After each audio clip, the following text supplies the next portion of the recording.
Հանրապետության նախագահի կողմից նշանակվեցին 2026 թվականի խորհրդարանական ընտրությունները։ Անշուշտ սա ոչ միայն որպես փաստ արձանագրելու պահից է կարևոր, այլ նաև այս փաստի ուժով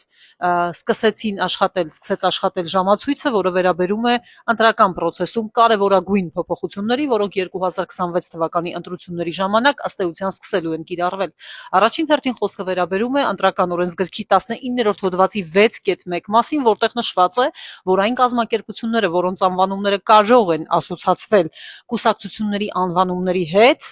կամ որոնք կուսակցության կողմից են ղեկավարվում, չեն կարող ազգային ժողովի ըստ էության տվյալ դեպքում ընտրությունները նշանակելու որոշման ուժի մեջ մտնելու օրվանից մինչև ընտրությունների արդյունքների ամփոփումը բարեգործություն իրականացնել այն համայնքներում, որտեղ ընտրություն է։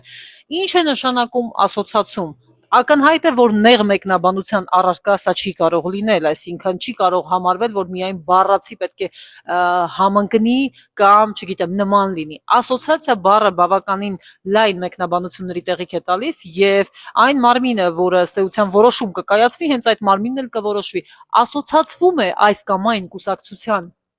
անունը այս կամ այն հիմնադրամի հետ, որը ըստ էության բարեգործություն է իրականացնում։ Եվ այստեղ կարևոր են նաև հետևանքները, փաստացի, եթե կլինի իրավիճակ, որտեղ օրինակ կհամարվի, որ կատարվել են այնպիսի խախտումներ այդ ժամանակահատվածում, երեկվանից ժամացույցը աշխատում է,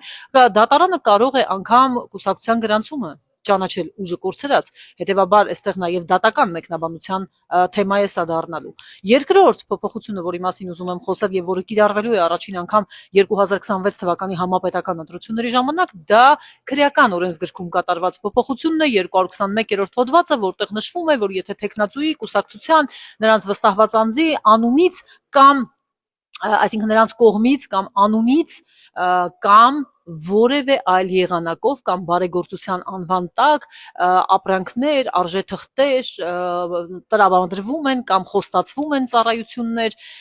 այսինքն այստեղ կարևորն այն է, որ որևէ այլ եղանակով այս տերմինը չափազանց լայն մեկնաբանության առարկա կարող է դառնալ եւ կարող է ստացվել այնպես, որ ինչպես նշված է քրեական օրենսգրքի համապատասխան հոդվածի սանկցիայում 3-ից 6 տարի ազատազրկման դատապարտվեն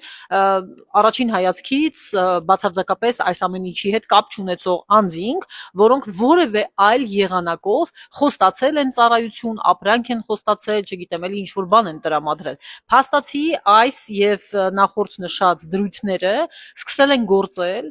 են գործել երեկվանից, երբ նշանակվել են ազգային ժողովի ընտրությունները։ Սա եւս քրեական օրենսգրքում